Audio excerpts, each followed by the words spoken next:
ọlọ́pàá pa àwọn afurasí agbébọn méjì nípínlẹ̀ Ondo. Iléeṣẹ́ ọlọ́pàá ìpínlẹ̀ Ondo ti sọ pé àwọn ọmọ iléeṣẹ́ náà ti pa àwọn afurasí agbébọn méjì nínú ìjà ìbọn tó wáyé nílùú Ààbò ní òpópónà márosẹ̀ Àkúrẹ́ sí Ọ̀wọ̀. Iléeṣẹ́ ọlọ́pàá tó sọ pé lásìkò ìṣẹ̀lẹ̀ náà ni wọ́n gba ìbọn ìbílẹ̀ kan, àwọn kátírìjì tó kún fún ọ̀fọ̀ fún ọ̀tá, fóònù alágbèéká 4, ìbòjú àti káàdì ATM méjì padà.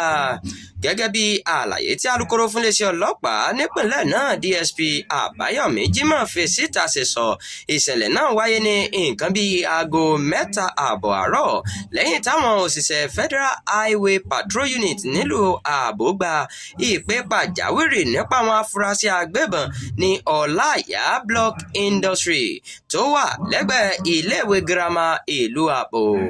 Jimoh sọ pé ìwádìí alákọ̀ọ́kọ́ fi hàn pé àwọn ọkùnrin 7 tí wọ́n fi ìbòjú bojú ni wọ́n ya bo iléeṣẹ́ náà tí wọ́n sì ń béèrè kí wọ́n fi ẹni tó ní iléeṣẹ́ náà hàn wọ́n. Ó ní ní kété tí àwọn ọlọ́pàá gba àlàyé tó dájú, wọ́n sáré débi ìṣẹ̀lẹ̀ náà tí àwọn afurasí náà sì dojú ìbọn kọ wọn.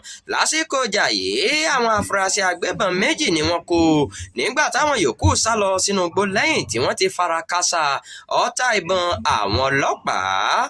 Òkú àwọn afurasí tó kù ọ̀hún ni wọ́n gbé lọ sí ilé ìgbókùsí nílé ìwòsàn State Specialist Hospital ti ìpínlẹ̀ Àkúrẹ́ nígbà tí wọ́n tarí ẹjọ́ náà sí ẹ̀ka iléeṣẹ́ ọlọ́pàá tó ṣe ìwádìí ọ̀rọ̀ ìjínigbé lábẹ́ ẹ̀ka ìwádìí ọ̀daràn ti ìpínlẹ̀ náà. Jimoh sọ pé àwọn ọlọ́pàá ń tẹ̀síwájú nínú ìgbésẹ̀ láti mú àwọn afurasí tó sá lọ tí wọ́n gbàgbọ́ pé wọ́n tún farapa nínú ìjà ìbọn náà.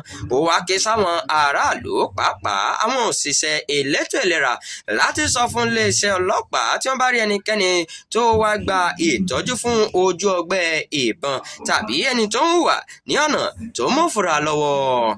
Iléeṣẹ́ ọlọ́pàá ìpínlẹ̀ Ondo tó fi ìdí rẹ̀ múlẹ̀ pé àwọn yóò máa tẹ̀síwájú nínú gbígbógun ti ìwà ìjínigbé àti àwọn ìwà ọ̀daràn mìíràn nípa lílo ètò ààbò tó dá lórí àlàyé àti àwọn ìgbésẹ̀ tó múnádóko.